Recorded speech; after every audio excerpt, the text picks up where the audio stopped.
Hello, hello everybody. Welcome back to Farming with Kels. If you can see here, I got a what? A chain. I'm changing the seed drive chains right now. I'm on number 8. I did just go eat supper, so wash my hands up as good as I could be. And now to get them good and greasy and dirty again. Feels good though. Feels good to be working in the shop, getting the planter ready to go. So yeah, that's what I'm up to. Number 8 here. We are changing these chains because, well, I'm going to talk here as I do it, and then I'll show you up close. We're changing these chains because it, of course, affects the seed, how the seed drops. You know, otherwise it could stick, it could shift. If they get too stiff, which they were on our old ones, they're just not gonna be good, what we want. So they actually weren't really worn out per se, like they weren't that bad worn out wise, but there was just a lot of dirt and grime on them and they just need to be cleaned and figured out. But for the year here, we're putting all new ones on.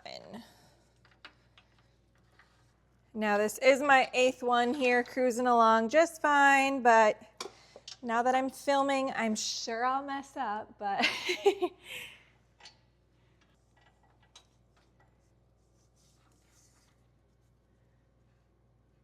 so as I'm getting this going here, Dad has been working on all sorts of things, of course, but he actually changed 2 row clutches here on the planter, so he took care of that. There we go. Now we're talking a little bit.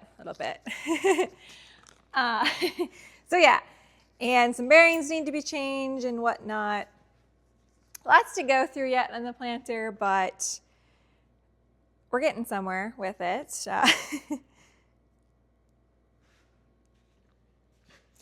Honestly, the hardest part here of this whole process, putting the chains on, is doing the little link at the end. So I have to connect the 2 chains together, of course, and then with this here, place this on, and then this little connector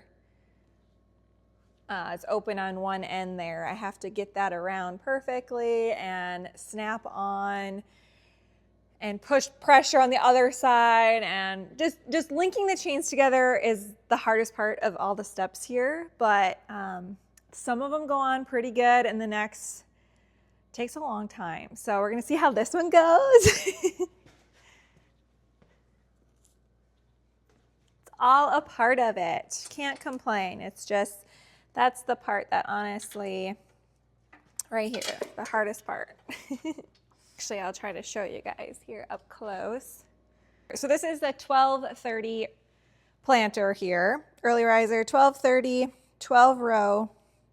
Most of you probably know that, but for those of you who don't, that's what it is, Case IH. Ain't nothing better. Nah, no, but for real.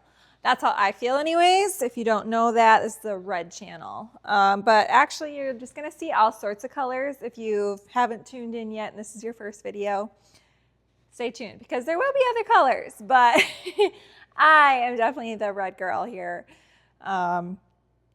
Anywho, back to what I was saying. So, okay, I got that on. I just got to get this little last piece on here. Our 1245, being it's a 45, hence the 5, it is actually cable driven. It's a cable drive for that one. So you don't really have all this crazy chain stuff being wore out, whatever. But there's pros and cons to both of them. But this one here, obviously chain driven. Hey, not too bad. That one actually snapped on pretty quickly. So there we go. That one's good to go. And then let's see here. I just got to get it around the sprocket here in the front. There's a tensioner in the center, of course. That's how I'm able to bend this right now and line up the chain links get them on correctly. However, easier said than done sometimes because they got to evenly be on here. Is everybody else getting ready for planting season? If you do farm, I would love to hear the status of where you're at. If people are actually in the fields in your location, I would love to hear about that. But also that's going to make me very much envy you because I want to be in the fields. We had snow. I'll show you that here. We had snow. And believe it or not, just a couple days later, it's pretty much gone. So yeah, the snow is pretty much gone. It's just a waiting time. Not really. No, it's still early yet. It's before the 15th. If y'all know the rules on that for like crop insurance and stuff, typically we're never in the fields planting before April 15th anyway, but the excitement is always there. Okay, so I got this one on. Off to the next one, but before I do that, I'm going to try to show you here a little bit about it. So an up close glance here, of course. Last time I kind of talked about where the seed goes. Seed's falling through there. Out the bottom, I can show you that in a different video too. But anyways, move the hoses aside here. Chain starts up there. That's where I deal with. I pull it through. Here's the tensioner for the chain. That part right there. So I just got to loop it through correctly and then I connect it over here. Then after it's connected is when I put it on here and kind of just loop it through there. But yeah, these chains, not sure, might change them actually yet for the drive shafts there.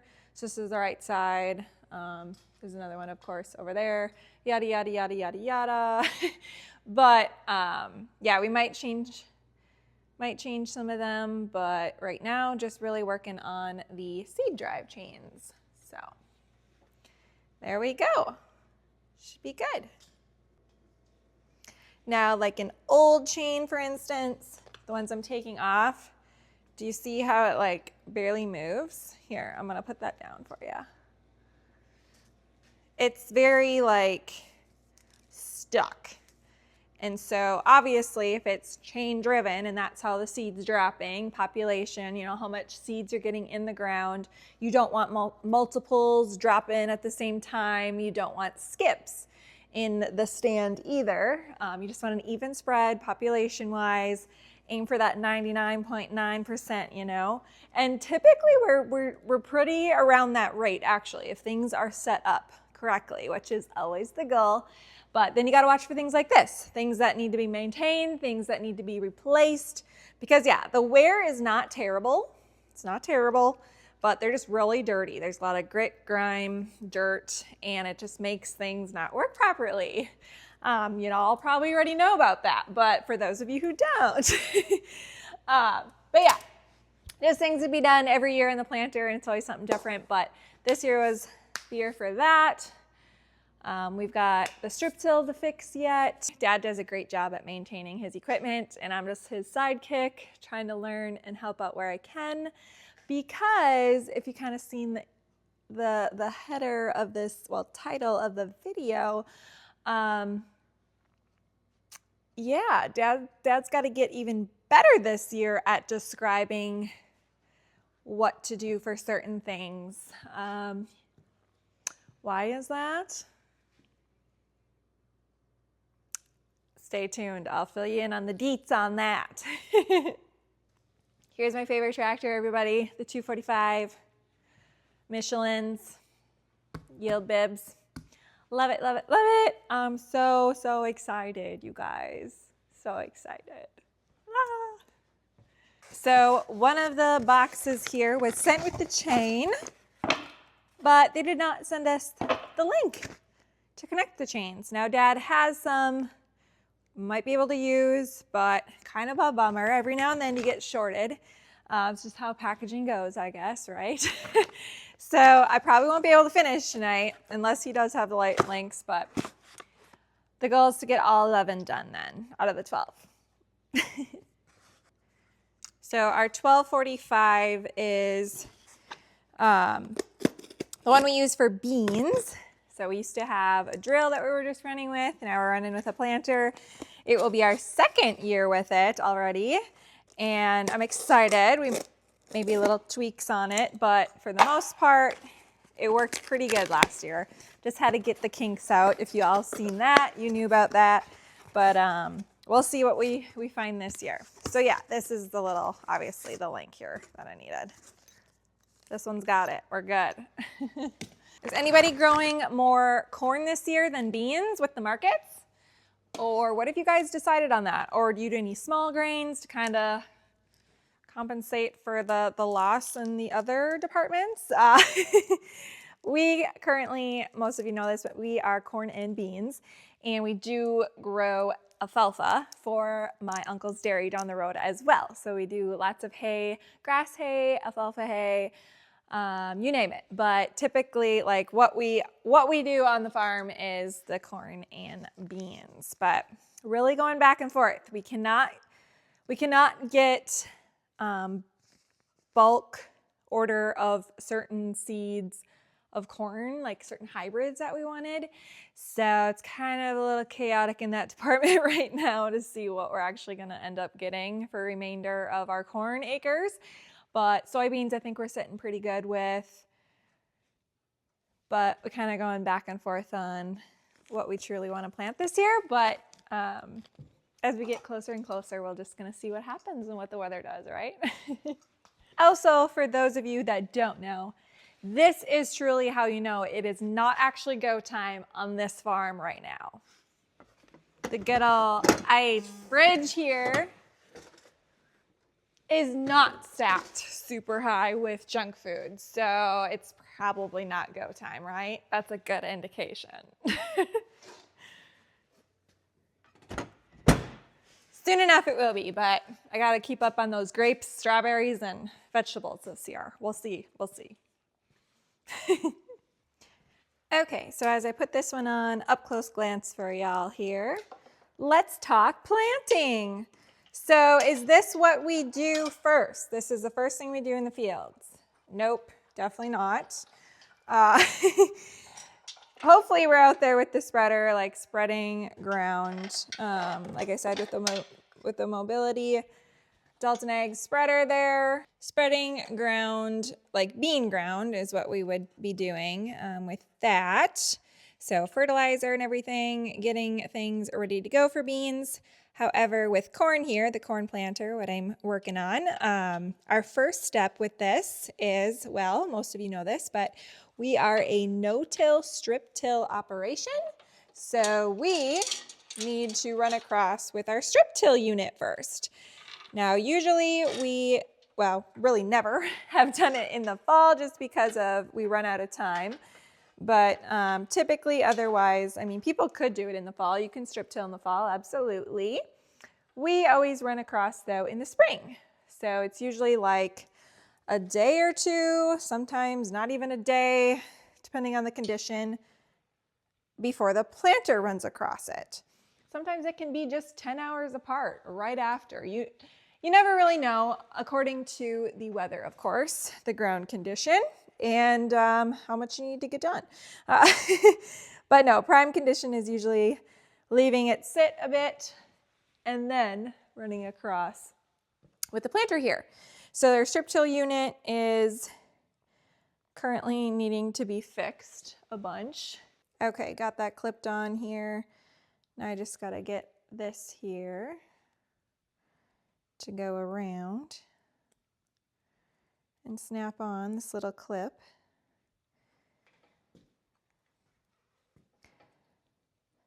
So yeah, our strip till unit goes first, and we do run with dry fertilizer with a Montag cart, and then we apply liquid. There we go, that snapped good. Just double check in. There we go. And then yeah, with this one here, we apply the liquid. 1034-0. So here's the fun part. You gotta move the tensioner. get it around the sprocket here.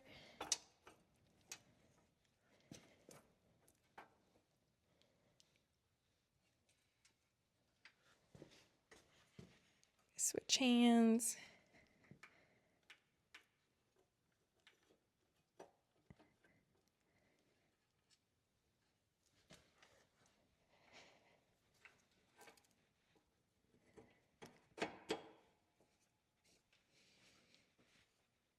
I should have moved that down earlier, but you know, that's okay. As long as I get it.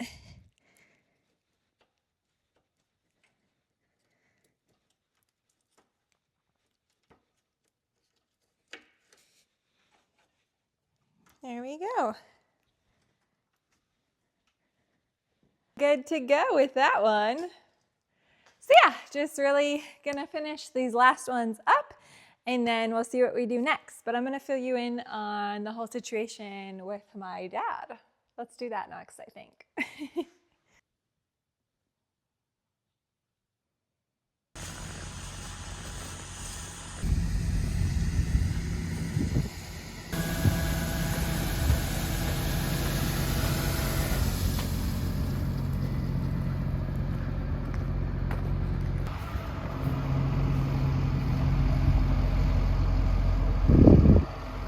Filling the back box up now. Woo woo! Shout out to Dad. Does all the hauling.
Jump in the tractor, we can drive it ahead.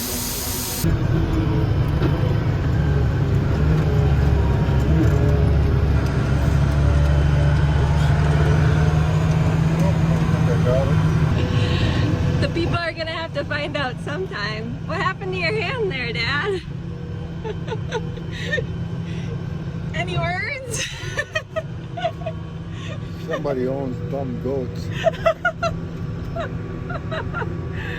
Safe to say the goat won, huh? That time. That time, he said.